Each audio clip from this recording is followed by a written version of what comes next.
দাবা খেলার ওপেনিং। এই অবস্থায় দাবা খেলা শুরু, সকল গুটি তার শুরুর পজিশনে আছে। এখন ঘোড়া ছাড়া অন্য কোনো পাওয়ারকে বাইরে বের করা যাবে, কিন্তু প্রতিপক্ষকে আটকানোর জন্য প্রথমে প্রয়োজন পর্যাপ্ত গুটিকে বাইরে বের করা। শুরুর অবস্থা থেকে গুটি সমূহকে বাইরে বের করার পূর্ব পর্যন্ত ভাগই ওপেনিং বা শুরুর ভাগ।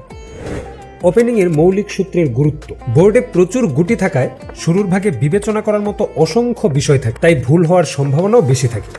আর একটি ভুল চাল পজিশনের মারাত্মক অবনতি ঘটিয়ে খেলাকে পরাজয়ের দিকে নিয়ে যেতে পারে।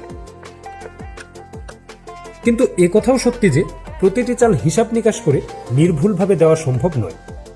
তবে সমাধান কি? হ্যাঁ, সমাধান আছে। দক্ষ দাবাড়ুরা ওপেনিং এ কিছু মৌলিক বিষয় মাথায় রেখে চাল দেয়। এতে অসংখ্য বিষয় বিবেচনা না করে সফলভাবে ওপেনিং করা যায়।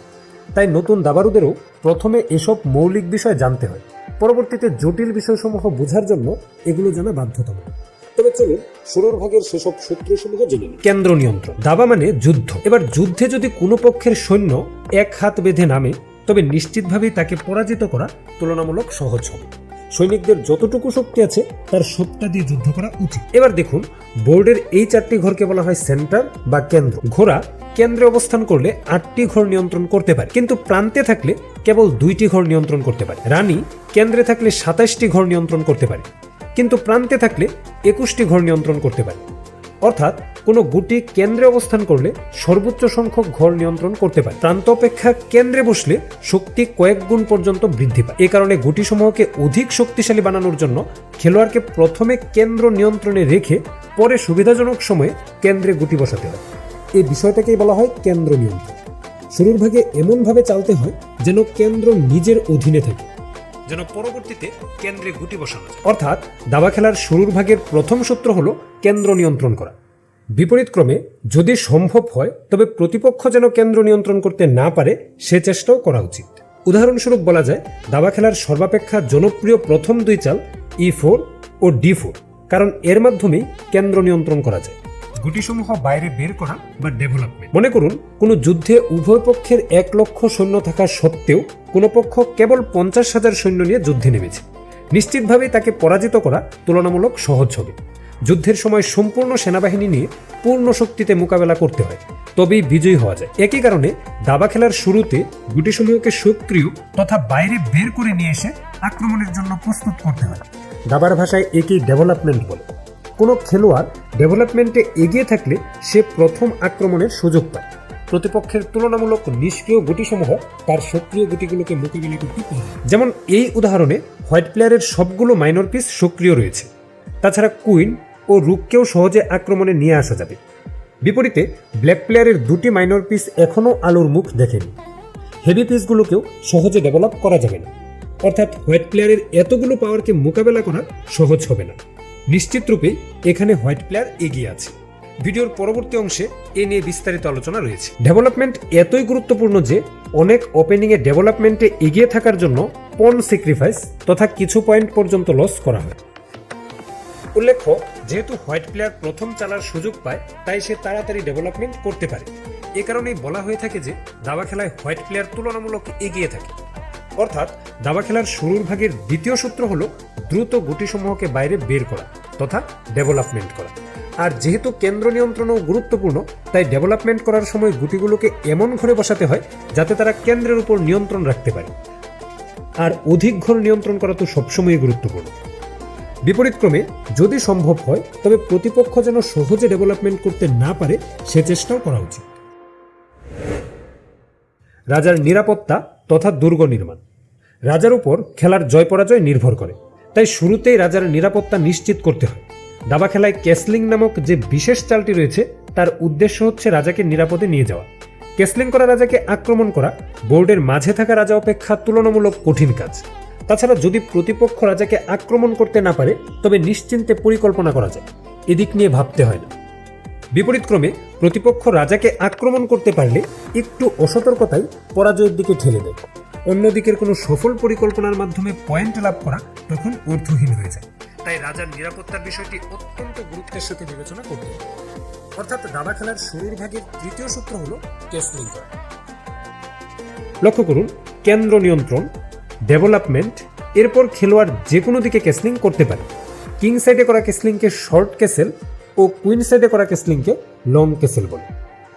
উল্লেখ্য, শুরুর ভাগে যদি সম্ভব হয় তবে প্রতিপক্ষ যেন সহজে ক্যাসলিং করতে না পারে সে চেষ্টাও করা উচিত। যা হোক, ক্যাসলিংয়ের মাধ্যমে রাজার নিরাপত্তার পাশাপাশি আরও একটি কাজ হয়, তা হচ্ছে দুই নৌকার মধ্যে সংযোগ স্থাপন। খেলায় এই সংযোগ অত্যন্ত গুরুত্বপূর্ণ, আর এর মাধ্যমেই ওপেনিং ফেজ সম্পূর্ণ হয়।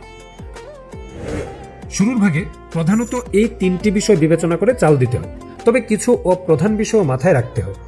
অপ্রধান বিষয়সমূহের মধ্যে রয়েছে একই গুটিকে বারবার চালা যাবে না। দাবা খেলার শুরুর ভাগে দ্রুত ডেভেলপমেন্ট সম্পন্ন করতে হয়, তাই প্রতিটি চালেরই উদ্দেশ্য থাকে ডেভেলপ করা। কিন্তু একই গুটিকে বারবার চাললে অন্য গুটিকে ডেভেলপ করার সুযোগ নষ্ট হয়। এই সুযোগে প্রতিপক্ষ ডেভেলপমেন্ট করে এগিয়ে যায়, ফলে প্রতিপক্ষের অনেকগুলো সক্রিয় গুটিকে মোকাবেলা করা তুলনামূলক কঠিন হয়ে পড়ে। তাই একই গুটিকে বারবার চালা যাবে না।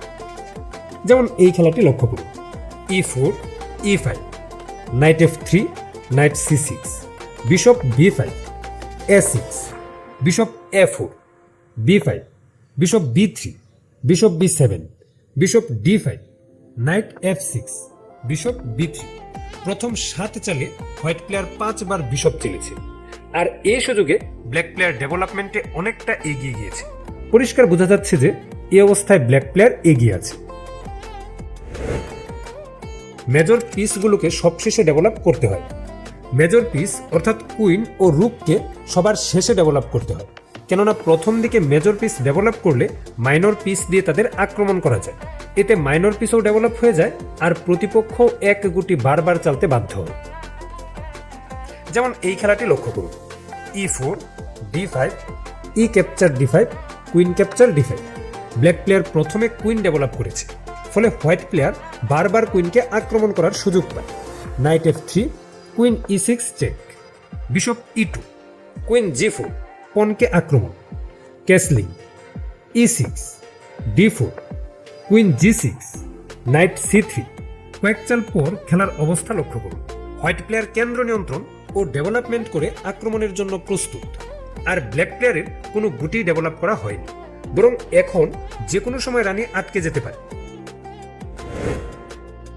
পনের গঠন, কেন্দ্র নিয়ন্ত্রণ, ডেভেলপমেন্ট, রাজার নিরাপত্তা এসব বিষয়ের সাথে ওপেনিংয়ে পণ সংক্রান্ত কিছু দীর্ঘমেয়াদী সিদ্ধান্তও নিতে হয়। যেমন পণের গঠন দুর্বল করা যাবে না, ডাবল বা ট্রিপল পণ, আইসোলেটেড পণ হতে পারে এমন চাল পরিহার করা উচিত। পণের গঠন শক্তিশালী রাখতে হবে, যেমন পণ চেইন বানানো, রাজার সামনের পণ পুশ না করা ইত্যাদি। অকারণে পণ চেলে প্রতিপক্ষের জন্য পজিশন দুর্বল করা যাবে না, কারণ পণকে কখনো ব্যাক করা যায় না। এমনভাবে পণ চালতে হবে যেন প্রতিপক্ষের পাওয়ার নিজের এলাকায় ঢুকতে না পারে, ঢুকলে পণ পুশ করে তাড়ানো যায়। উল্লেখ্য, ওপেনিংয়ে পণের গঠন দুর্বল হলে তাৎক্ষণিক কোনো সমস্যা হয়তো হবে না, তবে গুটির সংখ্যা কমে গেলে শেষ ভাগে এটি পরাজয়ের কারণ হতে পারে। উদাহরণস্বরূপ বলা যায়, এই খেলায় ডাবল পণ থাকায় ব্ল্যাক প্লেয়ার সহজেই পণগুলোকে আটকে দিতে পারে, কিন্তু হোয়াইট প্লেয়ার ব্ল্যাক কানেক্টেড পণগুলোকে আটকাতে পারবে না। ফলাফল, ব্ল্যাক প্লেয়ার বিজয়ী। এই খেলায় ক্যাসলিং রাজার সামনের পণ পুশ করায় রাজা তুলনামূলক দুর্বল হয়ে যায়। এখন আক্রমণ করে সহজেই বিজয়ী হওয়া যাবে। H4, G4, bishop capture H6, knight sacrifice, G capture F3, queen capture F3, rook E8, queen G3 check, knight G4, queen capture G4 check, king H7, queen G7 checkmate. এবার চলুন শিখে নেই সূত্র মেনে কিভাবে ওপেনিং করতে হয়। প্রথম 2 চালে পণ দুটিকে সেন্টারে স্থাপন করলে, অর্থাৎ হোয়াইট প্লেয়ারের দিক থেকে E4 ও D4 চাললে কেন্দ্রের উপর হোয়াইট প্লেয়ারের নিয়ন্ত্রণ চলে আসে, পাশাপাশি মাইনর পিস ডেভেলপমেন্টের সুযোগ তৈরি হয়। অর্থাৎ সূত্র মেনে চাললে হোয়াইট প্লেয়ারের প্রথম 2 চাল হবে E4 ও D4। পরবর্তী 2 চালে নাইট তথা মাইনর পিস ডেভেলপমেন্টের পাশাপাশি কেন্দ্রের উপর নিয়ন্ত্রণ আরও বাড়ানো যায়।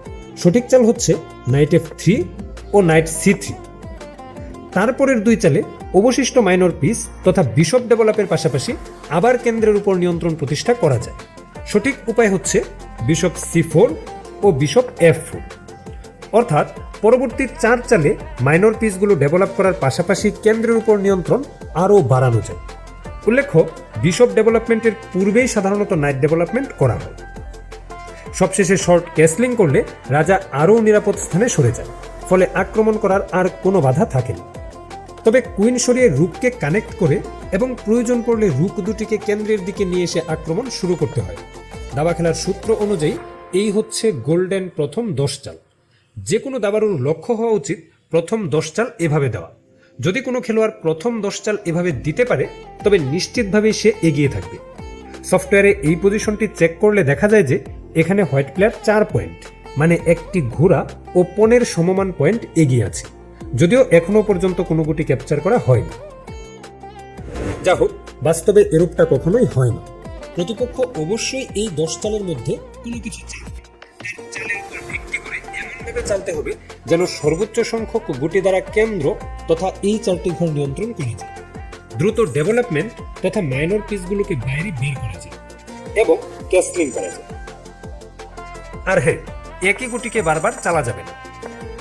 মেজর পিসগুলিকে প্রথমেই বাইরে বের করা যাবে না। পনের গঠন দুর্বল করা যাবে না।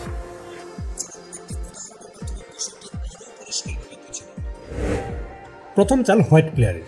হোয়াইট প্লেয়ার সূত্র মেনে E4 এর মাধ্যমে কেন্দ্র নিয়ন্ত্রণ ও ডেভেলপমেন্টের চেষ্টা করে।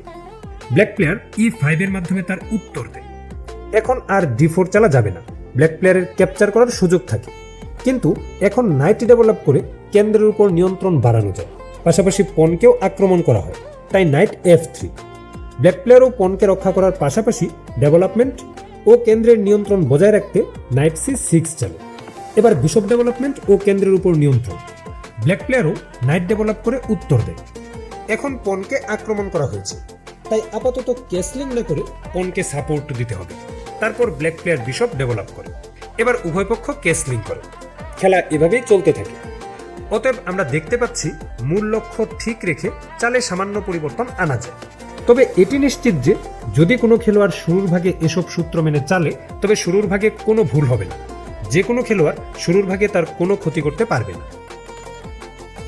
বিশেষ সতর্কতা, এই পজিশনটি লক্ষ্য করুন।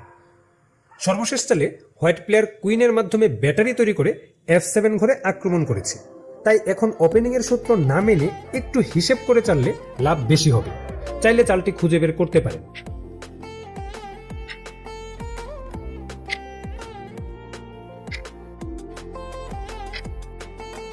লক্ষ্য করুন, নাইট দিয়ে কুইনকে আক্রমণ করলে হোয়াইট প্লেয়ার পন ক্যাপচার করে চেক দিতে পারে ঠিকই, কিন্তু চেক ফেরানোর পর কুইন সরাতে হয়। C4 ছাড়া অন্য কোনো ঘরে গেলে বিশপ চলে যাবে। তারপর পন দিয়ে আবার কুইনকে আক্রমণ করলে বিশপের আশা ছেড়ে দিতে হবে। এতে ব্ল্যাক প্লেয়ারের একটি বিশপ লাভ হবে। অর্থাৎ সবসময় এসব সূত্র না মেনে পরিস্থিতি অনুযায়ী হিসেব করে চাল দেওয়া শিখতে হবে। অবশ্যই মনে রাখতে হবে যে এখানে যেসব সূত্র বলা হয়েছে তা কেবল বিগিনার লেভেলের খেলোয়াড়দের জন্য। অ্যাডভান্স খেলোয়াড়দের আলাদা করে ওপেনিং শিখতে হয়। মাস্টার লেভেলে এসব নিয়ম না মেনেও চাল দিতে দেখা যায়। সেক্ষেত্রে তাদের চালের পেছনে আরও জটিল ও দীর্ঘমেয়াদী কোনো উদ্দেশ্য থাকে, যা সাধারণ খেলোয়াড়দের পক্ষে বোঝা সম্ভব হয় না। তবে প্রথম দিকে কেবল সূত্রসমূহ জানলেই হবে। তাছাড়া এগুলো না জেনে পরবর্তী ধাপে প্রবেশ করাও সম্ভব নয়।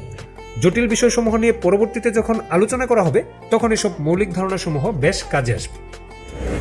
যা হোক, আজকের আয়োজন এতটুকুই।